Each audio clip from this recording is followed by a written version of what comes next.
श्री कृष्ण लीला के चिंतन में गोप बालकों के साथ बलराम श्री कृष्ण की विविध मनोहारिणी लीलाएं। शरद ने राशि राशि कमलों के उपहार श्री कृष्ण चंद्र को समर्पित किए।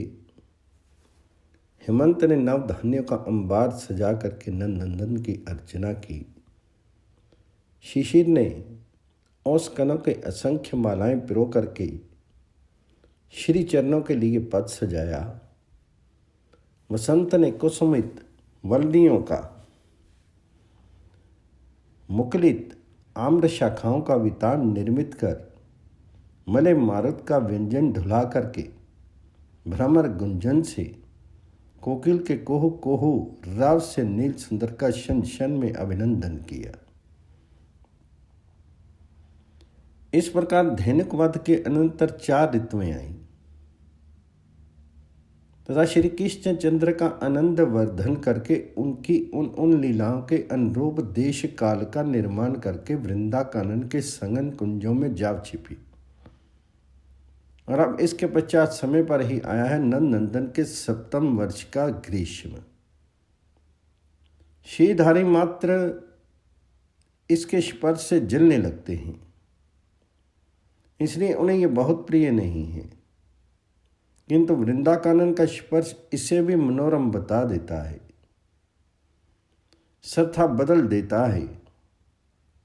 इसके तपनशील ज्वाला में स्वभाव को ब्रजवासी कान मान से गणना भले कर ले कि ये ग्रीष्म है, पर ग्रीष्म के दाहक गुण उनके दृष्टि पथ में नहीं आते। वहां तो वसंत की ही छटा फैली होती है। क्यों ना हो जहाँ अनंत ऐश्वर्य निकेतन स्वयं भगवान ब्रजेंद्र नंदन एवं उनके अग्रज श्री बलराम साक्षात विराज रहे हों। उनकी लीला मंदाकिनी की चिन्ह में सरस धारा नित्य प्रसारित हो रही हो। वहाँ ग्रीष्म के जलते हुए नेत्रों में वसंत की सुषमा क्यों न पूर्ण हो उठे। ग्रीष्म ऋतु अपने स्वाभाविक प्रगटियो जगत सबन दुखदायक अति निधाग ते कछु सुधी नाही दादुर दुरे फनी फन छाही। सो वृंदावन मधि जब आयो सरस बसंत समान सुहायो। श्री वृंदावन गुण करी सो मधुरीति सरिस देख सब को। आई ग्रीष्म तेज तीक्ष्ण भानु भीषम देखिए मणि भूनभ खंड मंडल को तच्यो अवरी देखिए। तब तक वेग प्रचंड है चरी सो प्रभंजन आई के संधि संधि दिसनी पूरत धुर धारनी धाई की। सूर भोजन की जलाकनी जक्त को उरताप ही वासु जे ब्रज में करही तिनको प्रतापो ना व्याप ही। सचमुच वन की इस ग्रीष्म के समय भी कैसी निराली शोभा है। अगणित निर्झरों के मधुर झरझर शब्द में झींगरों की कर्णपटु झंकार आच्छादित हो गई है। उन प्रपातों से असंख्य जल कण निरंतर उच्छलित हो रहे हैं। उनसे सिक्त हुई संपूर्ण वनस्थली व स्निग्ध हुई समस्त तरु श्रेणी अद्भुत रूप से शोभित हो रही है। सर्वत्र हरित तृणों का आस्तरण सा आस्तित है। सरिता सरोवर एवं प्रपातों की लहरों पर बहती हुई वायु अत्यंत शीतल हो रही है। कुमुद पदम नीलोत्पल आदि अनेक पुष्पों के किंजलक को अपने अंचल में भर करके वन की ब्रजपुर की परिक्रमा कर रही है। मंद मंथर गति से झुर कर प्रत्येक वृंदावनवासी का स्पर्श कर रही है वह, इसलिए किसी भी काननवासी को ग्रीष्मकालीन सूर्य के अग्नि के ताप की अनुभूति नहीं। सरिताओं का जल क्षीण नहीं हुआ, ह्रद शुष्क नहीं हुई, सरोवर की श्रीमलान नहीं हो सकी, अपितु सब में ही अगाध जल भरा है। उनमें अभी भी ऊंची ऊंची तरंगें उठ रही हैं। उन लहरों से तट निरंतर प्लावित हो रहा है। भूमि में पुलिन में सर्वत्र आर्द्रता भरी है। विष के समान उग्र सूर्य की ये रश्मियाँ तनिक भी कानन के ब्रजपुर के धरातल का रस शोषण नहीं कर सकी। वहाँ की हरितमा का अपहरण नहीं कर सकी। सर्वत्र हरियाली ज्यों की त्यों बनी है। वहाँ की तरुराजी लताएं वैसी की वैसी राशि राशि कुसुमों के भार से अभी भी नमित है। कन कन से सौंदर्य का स्तोत्र वैसे के वैसे प्रसारित हो रहा है। विविध विचित्र विहंगमों का कलरव, मृगों का मनोहर संचरण, मयूरों का सुंदर राव, भ्रमरों का मधुर गुंजन, कोकिल का सारस का कुंजन, सभी ज्यों के त्यों बने हुए हैं। वृंदाकानन में निरंतर परिव्याप्त उस अप्रतिम श्री का कहीं से तनिक भी ह्रास नहीं हो सका है। झरना झरत विपुल बहुरंगा, झिल्ली राव सब होएगे भंगा। तरुराजी तही तत्तट सोहती, जल कंते शुभ हरित विमोहती। फल दल सुमन ललित सब काला, मुनि मनमोहक सुरभि रसाला। सरिता सर बल सुभग अनुपा, बिग से कंज पुंज बहुरूपा। ताहि परसी वह मंद समीरा, शीतल सुखद हरे जन पीरा। तिने तट हरित सुभग सुखकारी, ब्रभ जन ताप ओघ अग हारी। ते निधाग व्यापे नहीं, भानु किरसानु न जार। बनवासी मुद जुत रहत, निरखत नंद किशोर। हरदनी मारी अगाध, तरल तरंगनी तट परसी। तिन सब हरित अबाध, चीती रह सतत पंक जुत। नहीं प्रचंड कर छुवत दिनेसु, ते ही थल को रस कबू नरेसु। जाही रश्मि करी सब जग तापू, सो ब्रज भू रंचक नहीं व्यापू। कुसुमित बन सुंदर अति पावन, बोलत खग मृग सुबग सुवाहन। गावत मत मयूर अनेका, अली सारस परिभृत सुर एका। ठाठा गिरित निर्झरे, ते वे सलील सीलन पर परे। तिनते बहती जो सरिता गहरी, दूरी दूरी लो पर सती लहरी। बाहुरी अनेक अगाध जो सरबर, रस झुमरे घूमरे तरबर। तिनके तार त्रिन विरुद्ध जिते, हरित हरित रंग भरित सोदिते।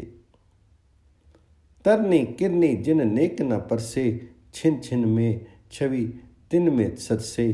कुसुमती बन राजी अति राजी, जैसी नहिन बसंत बिराजी।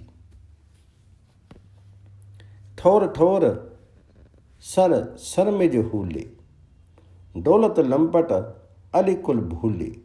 कमल पवन अरु चंदन पौन, मिलु जो बहत सुख कहिए कौन। बोलत सुख जनो सुख मुनि पड़े, सरस्वती सम कल कोकिल रड़े। मधुर मधुर सुर बोलत मोर, नंद सुवन के मन के चोर। कुंज कुंज कदम भरो, वृद्ध बोलिन सो मिले। फूल झोरिन भोरी झोरत, दोरी भोरन सो हिले। चंड असन को परवेसु ना, हिरे सके तिन में कहा। मित्र जा जल के हिलोरने के परे कनिका जहां, गंधवाहक पौन जो मधु डारी कंजन कोस को, देखी के मिट्टी जातु दग्ध हृदय तुषार दी जास को। हंस बंस करे कलोलिन, कोकिला कल को करे, सच परिछ लक्ष लंछन बोली के मन को हरे। मोदकारी है सदा बन, पुष्प सौरभ को भरे, शक्र को बन होतु का, वह नाम नंदन को धरे।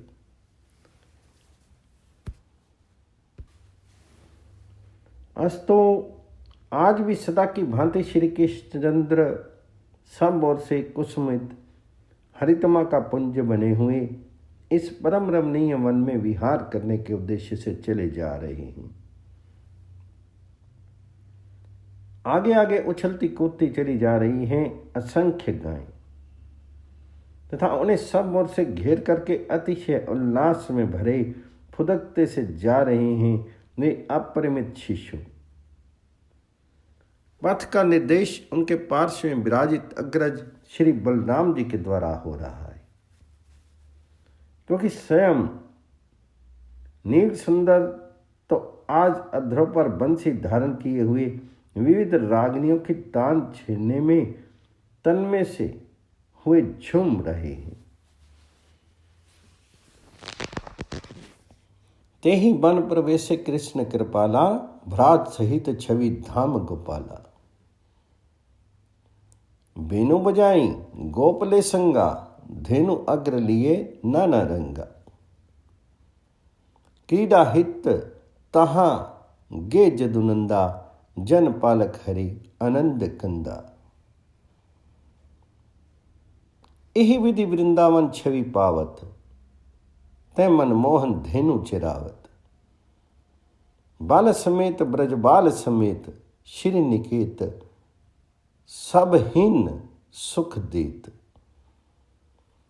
उमड़े द्रुम झुमड़े लतनी, सुमड़े सुमन अपार। निबड़ चा शीतल, जहाँ बिरत नंद कुमार।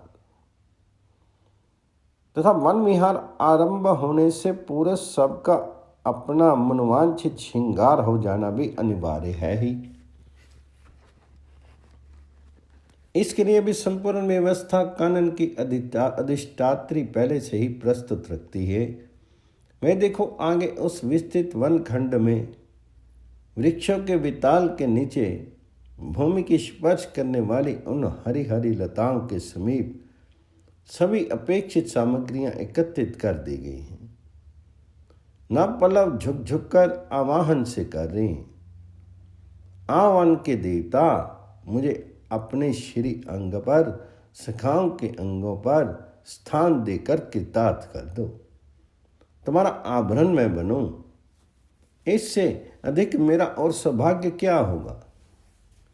राशि राशि मयूर बिच विस्फुरित नेत्र से हुए प्रतीक्षा कर रहे हैं, कब नंद नंदन का, उनके सखाओं का स्पर्श हमें प्राप्त हो जाए।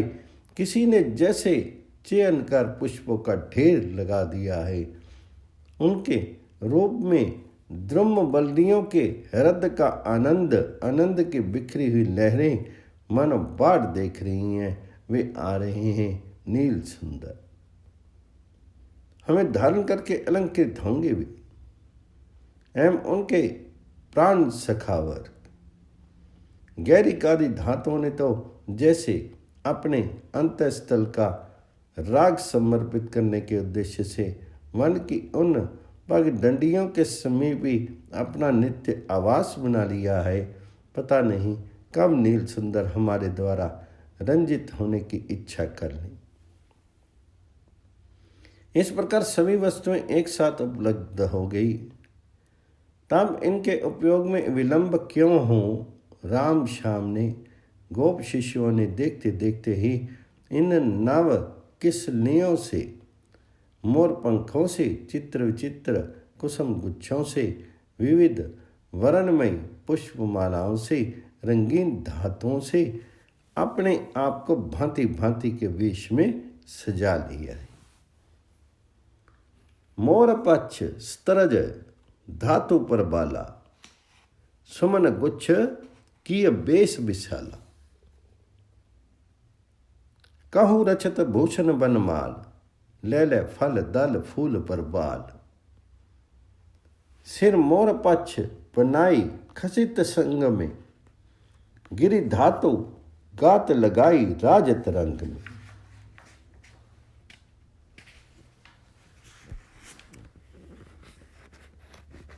और माल स्वच्छ विशाल गुंजनी की बनी, कुसमाली सुष्ट सुगंधी सोहित है घनी। और तब ब्रजेंद्र नंदन खेलने चले, नृत्य में संगीत में बाहुबल प्रदर्शन में विविध खेल। नृत्य गान करी युद्ध विधानो, राम कृष्ण मिली गोप सुजानु। तानित करत अनेक लीलनी को धरे, गति भेत वर्दी अपार तालनी को भरे। किसकी सामर्थ है जो ठीक ठीक चित्रित कर दे। चिद आनंदमय के इस खेल को सूची मात्र का निर्माण कर देते हैं वे लोग जिनके नेत्रों में श्री कृष्ण चरण सरोवरों की रज का अंजन लगा होता है। वे भी इतना सा ही। जिस समय श्री कृष्णचंद्र नृत्य करने लगते उस समय अतिशय मधुर कंठ से बलराम संगीत की तान छेड़ते तथा एक मंडली उनके कंठ में ला करके उस संगीत में यशोदान करती। सुबल मासनी में सर भरता और उसका गमक का अनुसरण करते हुए कुछ शिशु वंशी वादन में तत्पर होते। अर्जुन श्रृंग बजाने का नेता होता एवं उसी लय के साथ एक मंडली अपने अपने श्रृंगों को फूंकती रहती। कुछ शिशु अर्धनिमीलित नेत्रों से, कुछ अपलक नेत्र हुए हथेली के द्वारा ताल देने में संलग्न रहते। स्तोक कृष्ण एवं उनके समवयस्क शिष्यों की एक टोली नील सुंदर की गति भंगिमाओं का ठीक ठीक अनुकरण करने में वैसे ही नृत्य करने के प्रयास में तन में रहती। इस अवसर पर श्री दाम सभापति के आसन पर विराजित होता तथा उनके मुख से एवं शेष समस्त बालकों के मुख से वाह वाह की अतिशय उल्लास भरी ध्वनि अंतरिक्ष को रह रहकर निनादित करती रहती। किंतु नील सुंदर के उस त्रिभुवन मोहन नृत्य का प्रभाव भी विचित्र ही होता। कुछ ही क्षणों में सहचारी नर्तक बालक मुग्ध होकर के अपने नृत्य का विराम कर उनकी ओर ही निर्निमेष नेत्रों से देखने लग जाते। राम का एवं उनके सहयोगी गायकों का कंठ भार आता, संगीत स्वर लहरी स्थगित हो जाती और मत से हुए वे सब के सब देखने लग जाते। श्री कृष्णचंद्र की ओर ही वंशी में सर भरने वाले अर्जुन एवं उनके सहायकों की भी यही दशा होती। कब वंशी वादन की क्रिया छूट गई वह भी वे नहीं जान पाते। अंगुलियां छिद्रों से लगी रहती, होंठ भी फूंक मारने की मुद्रा में ही रहते, पर फूंक मारने की क्रियात्मक वृत्ति नृत्य प्राय नंद नंदन में सहसा विलीन हो जाती। श्रृंगवादी बालक भी अपनी शुद्ध बुद्ध खोकर ज्यों के त्यों मुद्रा में ब्रजेंद्र नंदन की ओर देखने लग जाते। हथेली से ताल देने वाले शिशु भी विभोर हो जाते, उनकी ताल का भी विराम हो जाता। श्री दाम एवं शिशु सभासदों की वाणी भी रुद्ध हो जाती। इस प्रकार एक अद्भुत नीरता सी छा जाती और इसके बीच अपने ही नपोर कंकन एवं कटी किंकनी के रुंझुन तल पर नील सुंदर का नृत्य चलता रहता।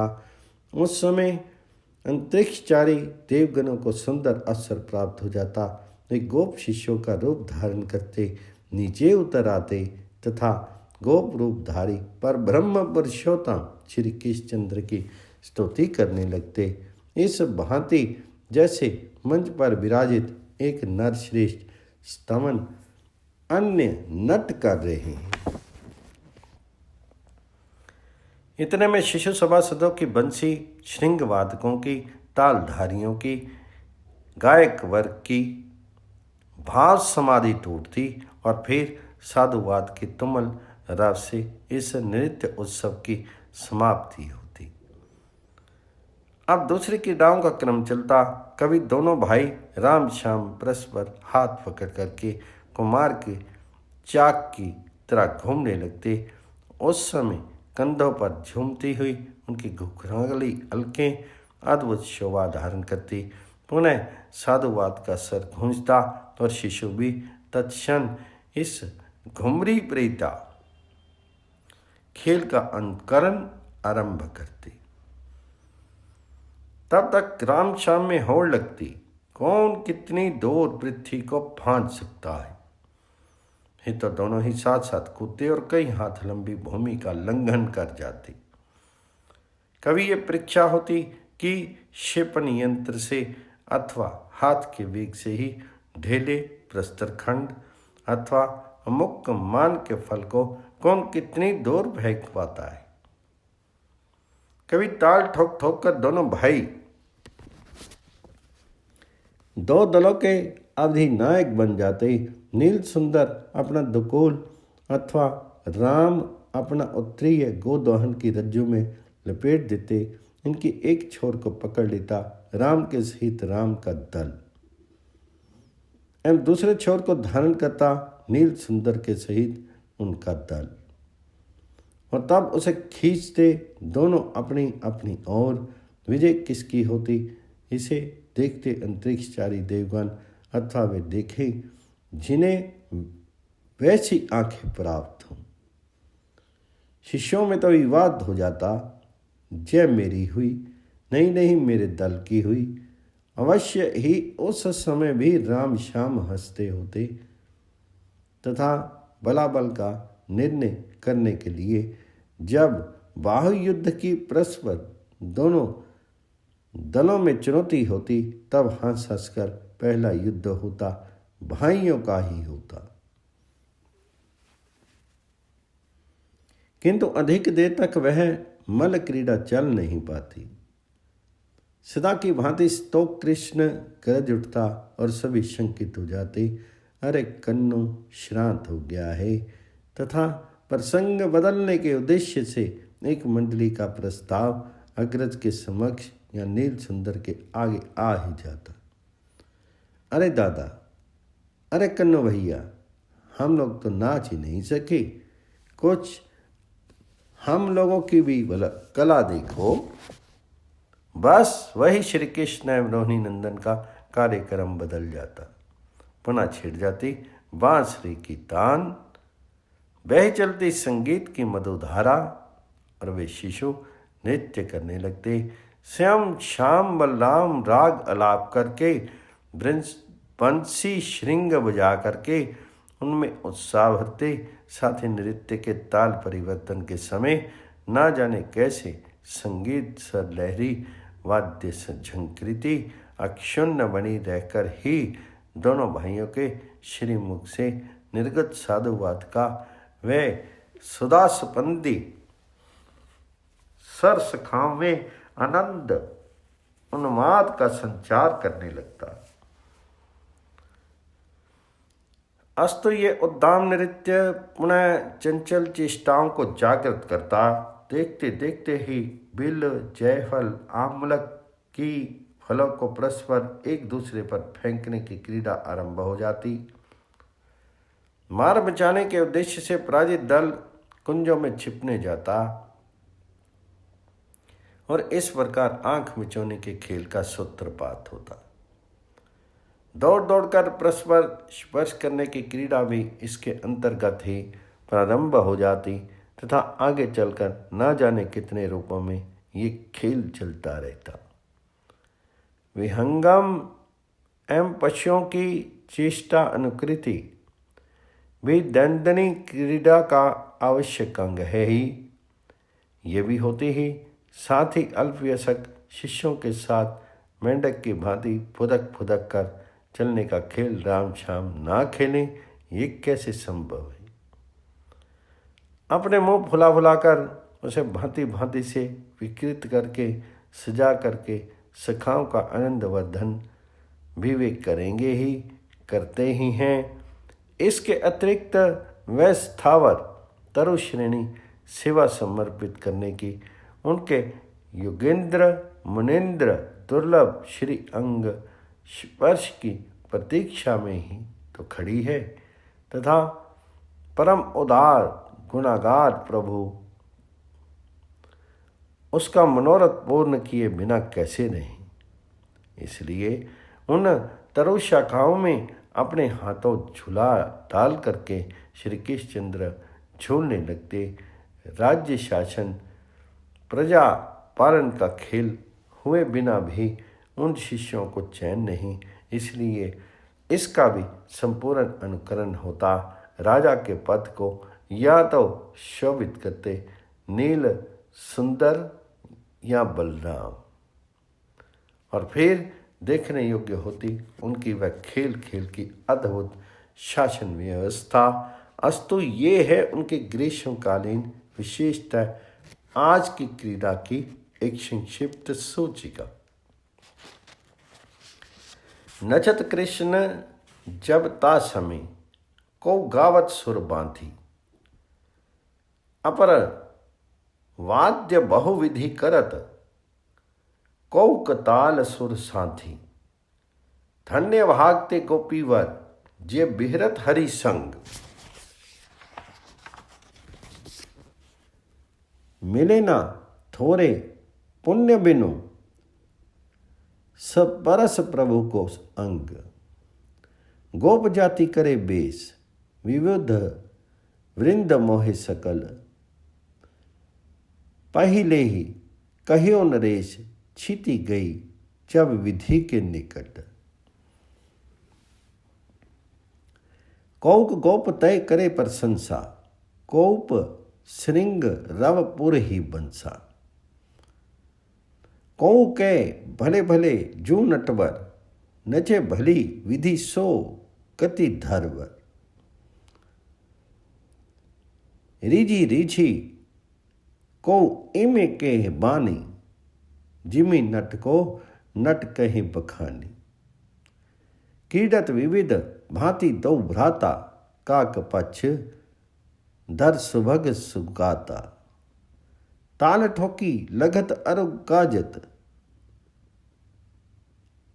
आकर शन करी जुग जुग राजत।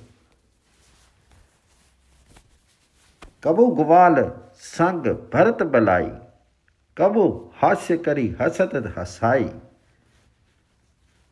अपर ग्वाल को नचत प्रवीणा, गावत दो जग राग नवीना। वाद्य बजाई पर संसत तिन्ही, परम भाग्य मानो जग उनकी। कबो बिल फल सो हरि लरही, कबो अमलक ले पुनि बिरही। कबुक कुंभी फल बहु आनी, भिरत परस्पर अति सुख मानी। मुष्टि बंद कबहुक करी ख्याला, रमे गोप संग प्रभु गोपाला। नेत्र बंद लीला पुनि करही, खग मृग इहा पुनः संचरही। पुनि दादुर गति चलत चलावत, बहुत हास्य करे सखन हजावत। कबहुक करी सपंदौली काल, क्रीडत नृप इव ख्याल। अखिल लोकपति को पंबर, बनियो नंद की लाल। कहूँ अवधि बदी मिलत ढेलन, कहूँ परस्पर खेलन बेलन। कहूँ अंग छुआनी, कहूँ दृग्बंधनी, कहूँ चढ़ी जात द्रुमन के कंधनी। कहूँ निर्तत मोहन लाल, ताल बजावत गावत गवाल। कहूँ बार हिंडोल बनावत, झुमत मिली गावत छवि पावत। कहूँ राज सिंहासन ठानत, छत्र चवल फूलन के बानत। राजा होई रजई दिखरावत, ग्वाल बाल दुंदुभी बजावत। करी गान तान उच्चारी मोहन मोहियो, सुर बिन बेनु बजाई सोहन सोहियो। फिरी बाहु युद्ध विशाल, आपस में रची, उत सर्प कूदन बाहु छिपंता सभी। फल फूल पत्र नवील कोमल हिरी के, ता युद्ध उद्दतता करे हसी मेली की। धुनि फेरी जो मृग आदि पच्छन की को, सब गोल गवाल उमंग आनंद सो भरी। अमित भाव लीला करत, अमित चरित्र बिहार। अमित ख्याल ना धत तहाँ, राम कृस्त्र सुकुमार। कौन पहचान सकता है इस समय पर ब्रह्म पुरुषोत्तम को इस वेश में। एक प्राकृत शिशु और उनमें क्या अंतर है, क्या अंतर रहा है। लौकिक नरिकन किसी नाई, खेलत खेलत जगत के साई। इसलिए कंस प्रेरित प्रलंब दैत्य भी भ्रमित हो गया, प्रत्यक्ष दर्शन पाकर भी नहीं पहचान सका वे अनंत ऐश्वर्य निकेतन प्रभु को। और अब गोप शिशु का वेश धारण कर उन विश्वपति की वंचना करने चला है वह मोड़। असुर राज प्रलंब आयु, सखारूप अनुपठायु। धनुज कुल से ताज जानू, कंस तरफ को मित्र मानू। आई मिली खल खेल खेल तू, बात नहीं मन में गदेल तू। अखिल जगो जिहिने रमायव, असतायो छल बनायो। बाल कृष्ण भगवान जी की जय, यशोदा मैया के लाल की जय, नंद के गोपाल की जय।